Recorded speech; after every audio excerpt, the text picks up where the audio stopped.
تعرفي بعم صابر، انا كنت بسمع عن في واحد اسمه صابر المصري.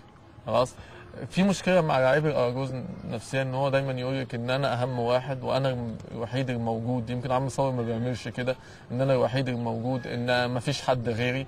دايما لما اسال عنه اللاعبين اللي انا اعرفهم يقول لك يا صابر المصري الله يرحمه، فين وفين ايامه. لغايه ما لقيت مره واحد اسمه عبد الحميد كامل الله يرحمه، قلت له يا عم عبد الحميد انا عايز صابر المصري، هو لسه عايش؟ قال لي اه اجيبه لك. قلت له هو فين؟ قال لي في شارع محمد علي. قلت له طب هاته لي. فقعدت مع عم صابر قلت له يا عم صابر عايزين نشتغل مع بعض. قال لي لا. قلت له ليه؟ قال لي انا ما بعلمش حد. كنت محتاجه ينضم جوه الورشه بتاعتي. وخلاص اتكلمت معاه اكتر من مره، وبدات ازوره في شارع محمد علي مره واثنين وثلاثه بحيث اقنعه بالفكره وسبته. صابر المصري لاعب اراجوز، غويت الاراجوز دوت من المرحوم محمود شكوكو. ده يعتبر بطل زي ابطال الافلام، زي كده فريد شوقي، محمود المليجي، يعني دائما ما حدش يتغلب عليه. انا مع الدكتور دلوقتي بدأنا الشغل بتاعه بقالنا دلوقتي 9 سنين. حاولنا ان احنا نعمل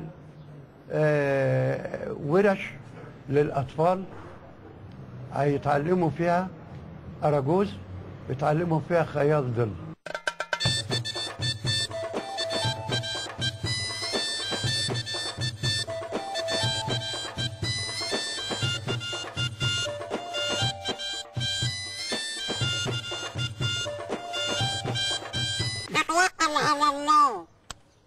أنا راجل من العواجز. ده أنا كمان بشوفها. أنا مكسح وعاوز لله، اديني لله. أهم توكل على الله. وظفي الاراجوز جوه عرض كبير، وازاي تضفري عليه الراوي كموتيف او الاراجوز وخيال الدور كموتيف والاراجوز، وتدخلي من دار وتطلعي وتقفي بقدم في التراث وقدم في الواقع. العروسه اللي في الشاشه هتنادي عليك، العروسه اللي في الشاشه هيحصل حوار بينها. بالظبط، هيحصل حوار بينهم انهم وهم في السكه لمملكه طوب الهوى هياخدوا الاراجوز معاهم يسليهم. بس في النص الملك الشاشه هيتكلم، هيضحك وهينادي عليك، فانت تبقى ودنك معاه على الشاشه وترد عليا. تمام؟ ولو حد من الجمهور علق ولا حاجه انت برضه ترد عليه. اتفقنا يا باشا؟ طيب خلصنا بعد كده، خلصنا النمره الاولانيه، هيحصل بعد كده ايه؟ مرات الاراجوز. لا، بعد كده الملك على الشاشه عم صابر هيضحك وهيقول يا اراجوز اعمل لي نمره ثانيه عشان السكه لسه طويله. ما انا هو هيقول اعمل لي النمره الثانيه، هطلع مرات الاراجوز. هتطلع مرات الاراجوز. تمام؟ وهو برضه ايه؟ بيقول لك ايه؟ تعالى معايا يا اراجوز. لا انت بتقول تعالى معايا يا اراجوز، بس اوعى ابعد عني، انت واخد بالك؟ يعني انت بتروح هتوديني فين وحركتك الناحيه دي. ماشي؟ تعالى يا اراجوز الملك عايزك.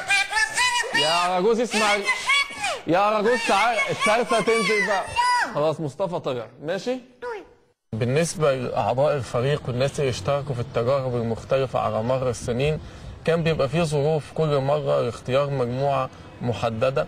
اول مجموعه تم اختيارها بشكل فطري، يعني ان احنا اعلنا عن ورشه وعايزين نحتضن فيها اكبر كم من الشباب بغض النظر عن ميولهم او اهتماماتهم، لان الفن في الوقت ده ما كانش اثبت وجوده او التجربه ما كانتش تبرورت، فكنت مضطر ان انا اقبل اي حد يجيني. دي في المره الاولى، وكنت بحفز طلبه من عندي يشتركوا معايا في الورشه، يعني خاصه ان انا بدرس فن في جامعه حلوان في قسم المسرح. انضممت لفرقه ومضه تقريبا من بدايتها بعد الفكره اللي طرحها الدكتور نبيل عن العوده الى التراث الشعبي وكده. العلاقه كانت علاقه جامعيه، انا كنت طالب عند الدكتور نبيل في الكليه، وهو كان بيدرس لي، فعرض عليا الفكره ان انا اشترك معاهم في الورشه وكده، فعجبتني الفكره كانت جديده، فكره ما حدش قرب لها قبل كده. ماشي يا راجوز، خلي بالك منه. حاضر يا راجوز. نور عيني يا ستي خلاص. طيب الله يا راجوز. لا اوعى تقول لي امشي. الشقة من حق الزوجة. يا رجوز يا نهار اسود. ايه ده بس يا يا نهار اخي ده؟ اسود. ايه ده بس الحق يا اسمك ايه؟ بس خلاص يا خبطني مزار. بالامل على ونش وقع مخانيري في الارض. خبطك بايه؟ بالامل. بالامل على ايه؟ على ونشي. بالامل على ونشك. وقع مخانيري في الارض. كمان مخانيرك. لا استني بقى عندك بقى اما نشوف المشكله دي. التجربة معايا بدأت من إعلان دكتور نبيل لورشة بتقام في المركز القومي للمسرح. دكتور نبيل جمع من الأساتذة اللي يقدروا من خلالهم إن هم يعلموا الناس الفن ده، من أساتذة فنون جميلة، تعليم إزاي العروسة تصمم، عروسة خيال الظل، الناس محركين قدام جدا إزاي يعلمونا إزاي التحريك وكيفية التحريك. جاب ناس متخصصة في كل الأماكن اللي ممكن من خلالها يكون كل حد موجود في الفرقة يقدر يعمل التجربة. عملنا أكتر من 44 ورشة جوه مصر وبره مصر، منهم 5 في أمريكا وفي تونس عملنا ورشتين، وفي الأردن عملت ورشة لأكتر من حد. استفاد من الورش ديت على الأقل ما أكتر من 1000 فرد أو 2000 فرد. ناس من المكسيك جم اتعلموا على إيدينا.